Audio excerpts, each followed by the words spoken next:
Hi, everyone. Welcome to The Writing Life. I'm Steve Long. My guest today is Emily Grosvenor, and we've got a lot to talk about, so let's get started. First thing I want to question you about is you're doing a workshop? Is that right? I actually just finished. You did, okay. Yeah, I started we had the first workshop of our series. A friend and I, Lisa Weidman from the journalism department at Linfield, last summer we wrote a grant to the Oregon Community Foundation to launch a writing workshop series here in McMinnville, and we ended up getting the grant. So we launched 5 writing workshops that are taking place throughout this year. Right. And they're kind of a small group format, about 8 to 10 people. Okay. They're all 4-week workshops. So my first, I did the first workshop, just finished up, and it was on blogging. And what qualifies you to do that? I currently have 5 blogs. Yeah, okay. I have a lot of blogs going on. Yeah. I've tried to stop blogging before. You've tried to stop? I've tried to stop, but I have a You can really stop hard anytime time. you want. You just Really just hard don't want time to. stopping. Yeah, when I first moved out to Oregon, I kind of got into blogging. I had a blog down in Salem. It ended up being pretty popular, and it became a column for the Statesman. It was called Desperately Seeking Salem. Oh. And all blogs kind of have to have a perspective and an attitude, so that one was kind of about trying to find the kind of most lovable things about Salem. Sure. I always called it my love letter to Salem.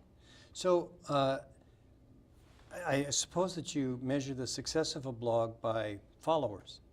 Is that right? Well, when I'm teaching, I always say that each person kind of sets their own goals for their blog.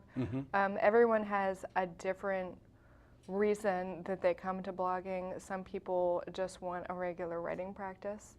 Other people have products to sell. A lot of people attach a blog to their small business, and they use it as a way to, move their business rankings up in Google. So you can't really say, because I have so and so many followers, it's a successful blog. Okay. And you can't really compare blogs because there's so many different types of blogs just so these days. different. So everyone kind of gauges their own success for themselves. But I'd say writing's like that too. Like you can't really gauge a writer's success based on how many books they sell. Well, I thank you. I think that's terrific. I guess what I was getting at is I've heard that if you strictly use your blog as advertisement, nobody's going to. There has to be content there. There has to be some entertainment in addition to your agenda. Well, it's like anything.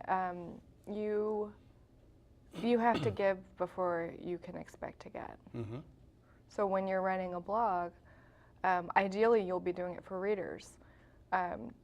The way I conceive my blogging course is the way an editor would. I teach my students to blog the way an editor would conceive a magazine.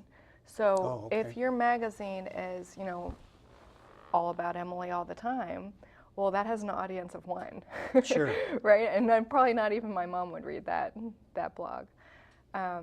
But when you conceive a blog with an audience in mind, and when you kind of create your content based on what other people find useful and helpful and inspiring, and when you put stories out there that aren't just about you, then most people find a readership. So, but having said that, within, like you said, some attitude or some agenda, or it helps if you have a really kind of compelling writing voice. Is that? Yeah. Right. Yeah. And so do your 5 have 5 different writing voices? Oh, they really do. I mean, I have one blog that I do that's exclusively for social media marketing for dentists. So Fairly that is specific. For a professional audience. Yeah. And then I have a blog that's specifically for readers of my children's book. And those are necessarily different voices. Sure. And just to name them off, what are the other 3? I have a kind of lifestyle perfuming blog that I call Pioneer Perfume. I have, I actually do the blog for our writing festival. Okay, so sure. I kind of have that as one of my blogs. This is a great segue because I wanted to ask you, you have another book. I don't know that it's out yet, but it is, isn't it about scent or aroma, smell, something? I do. I have a book in Yeah. the works about scent Yeah, called The Scent Trails. yeah, But that one's a memoir, and that's taking a little bit longer to sure. come into being. Is that the same book as, I thought you had a book about moving to Oregon? Is that the It same?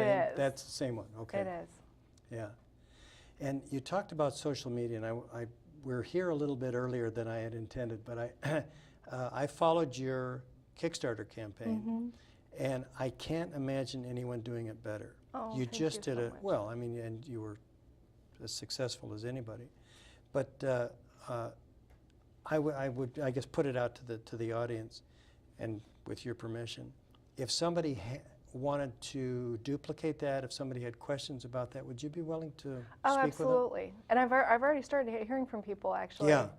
Yeah. I mean, that's one of the greatest things about Kickstarter is you really inspire people. I mean, Sure. people see you making something happen in this very short amount of time, and they get inspired, and then they take their projects out of their drawer that they've shut away, and and their eyes get starry, and they start to dream a little bit. And yeah, I mean, that's what Kickstarter is all about. One of the first things that I did was I went to the children's book publishing section of Kickstarter, Okay. and I looked at the successful projects, and I emailed the creators. Oh, you did? Okay. And it's very easy to do that through Kickstarter, and Kickstarter actually suggests that you do this. I mean, encourage and it. I'm not sure how many people actually go through that step, but I emailed, I think, 10 people through the site, and 7 got back within a day. Okay. I mean, So they you were can't happy get to people share. write. They are happy to share. I mean, it's really all about sharing.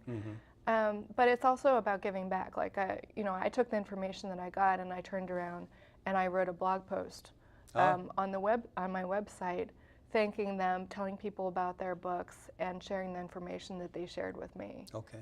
So that really qualifies. I keep hearing the word networking, and it has to be part of that. Yeah, I mean, I think it all goes back to offering something and sharing something before you expect anything in return.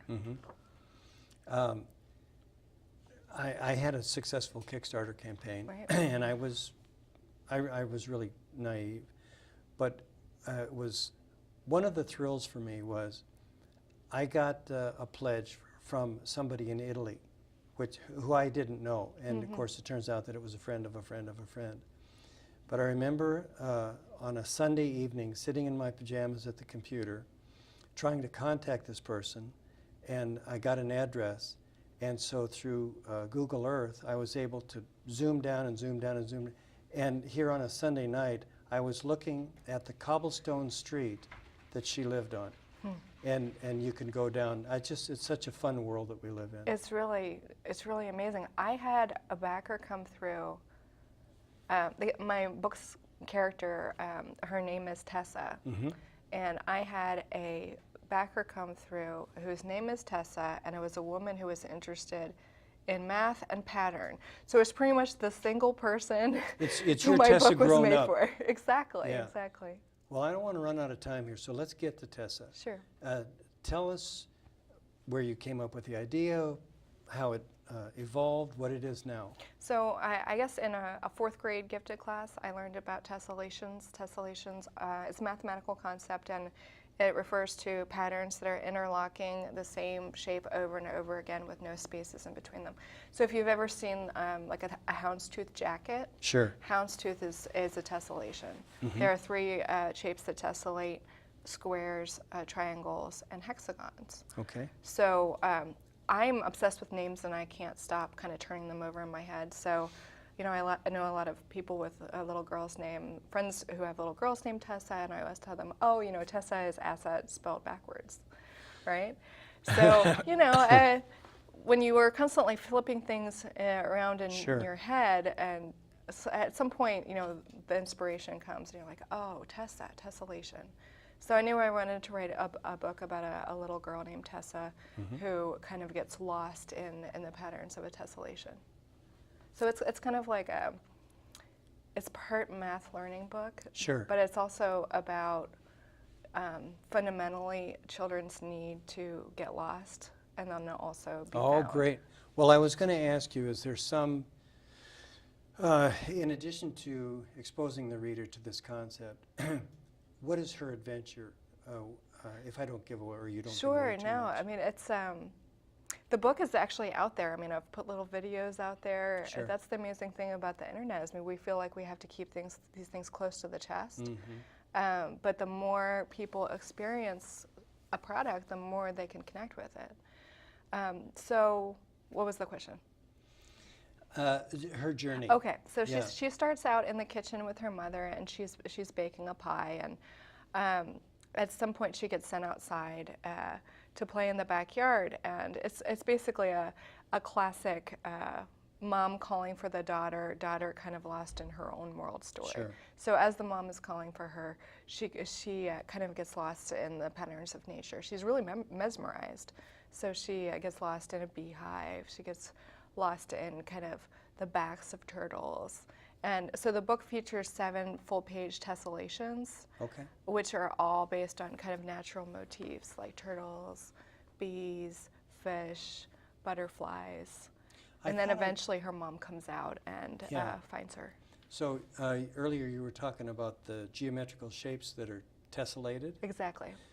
but I think I've seen something that you posted that had fish. Yes. Okay, so is that, So fish fact, don't yeah. aren't naturally tessellated, but yeah, my artist is actually from Indonesia, and she rendered the fish tessellation, which is based on a very famous M.C. Escher tessellation. really? She rendered it thusly. Uh-huh. I think it turned out rather nice. I think it's nice. Tessa's upside down, but I guess She that's is. She's upside down in this one. on purpose. Now, is that related to fractals? Is that, So fractals are a little bit different. Okay. I find them both very soothing. I love patterns. Fractals, like if you think of a sedum, since we're in Oregon and okay? a lot of us know plants here, sedum and other kind of succulents, they grow in a fractal or spiral pattern. Right, But it's the same kind of idea. It's this idea that the repeating pattern. right, and that these concepts that we have are not arbitrary. I mean, that there is like an inherent beauty to the world, which also has a very specific connection in math. Sure. It's very exciting for kids who think that they don't like math to encounter That's because they ideas don't like understand this. what math is. Right. In about the minute that we've got left, how can people either look at this work, get hold of you? Do you have a website? Do you have? Sure. The website for the book is tessellationbook.com. So it's spelled www.tessellationbook.com. Okay, great. But you could also Google Tessellation Kickstarter. Sure. It's probably the easiest And way then to find it. because you were so successful, you have a follow-on. Are you coming up with a coloring book? I've thought about it. Okay. I already have 5 coloring pages that you can download directly at the site. But I've thought about making it into a coloring book because It people lends really itself love to it. that. It's so perfect. Right, thank you. Yeah. And thank you for having me, Stephen. It Oh, really means this a is a lot. delight. And I have to say, now you're giving a presentation at Terroir? I am. I Yeah. have to tell everyone to go to the Terroir Writing Festival. It's happening on April 16th, I think you which just is a told me. Saturday. Yeah. Yeah. Well, good. Thank you so much for stopping by. I'm going to see you at the festival.